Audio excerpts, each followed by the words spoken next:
जितेंद्र आव्हाडांनी स्वतःला आवरावं, जाहीर माफी मागावी, अकलेचे तारे तोडू नयेत असा सल्ला शहर भाजपने दिला आहे। प्रभू श्रीरामांबद्दल बेताल वक्तव्य केल्याबद्दल जितेंद्र आव्हाड यांच्यावर युवा सेनेच्या वतीनं घणाघाती टीकास्त्र सोडण्यात आला आहे।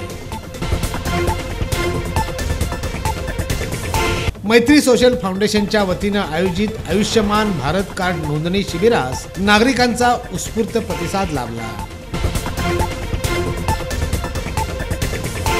श्रीराम मंदिराच्या उद्घाटन सोहळ्याच्या पार्श्वभूमीवर दिनांक 21 आणि 22 रोजी मद्य विक्री आणि मांस विक्री बंद ठेवावी अशी मागणी वारकरी मंडळाने केली आहे।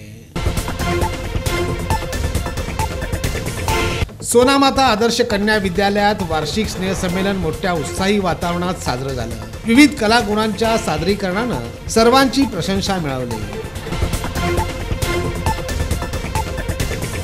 भुकेल्यासाठी धावून जात मदतीचा हात पुढे करीत जाधव कुटुंबियांनी समाजापुढे एक आदर्श पाठ ठेवला आहे।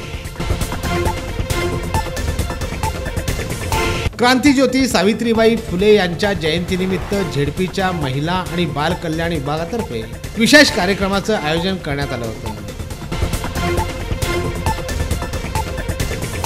क्रांतिज्योती सावित्रीबाई फुले यांच्या जयंतीनिमित्त प्रशिक सामाजिक संस्थेतर्फे अभिवादनपर कार्यक्रमाचं आयोजन करण्यात आलं होतं। उजनी जलवाहिनीच्या दुरुस्तीच्या कामामुळे सोलापूर शहराच्या पाणी पुरवठ्याचं वेळापत्रक विस्कळीत होणार आहे।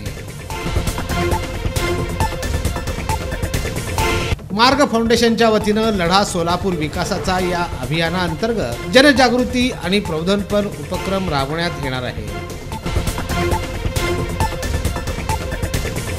शिवस्मारक तर्फे बुधवार दिनांक 10 जानेवारी रोजी जिल्हास्तरीय वक्तृत्व स्पर्धेचं आयोजन करण्यात येणार आहे, अशी माहिती शिवस्मारकचे अध्यक्ष रंगनाथ बंकापूर यांनी दिली। शेअर मार्केटमधून लाखो रुपये मिळवून देण्याची थाप मारून एकाच तब्बल 51 लाखाला गंडवल्याची घटना समोर आली आहे। स्थानिक गुन्हे शाखेनं 17 गुन्ह्यातील आरोपींना जेरबंद करीत सुमारे 8.25 लाखाचा मुद्देमाल हस्तगत केला आहे।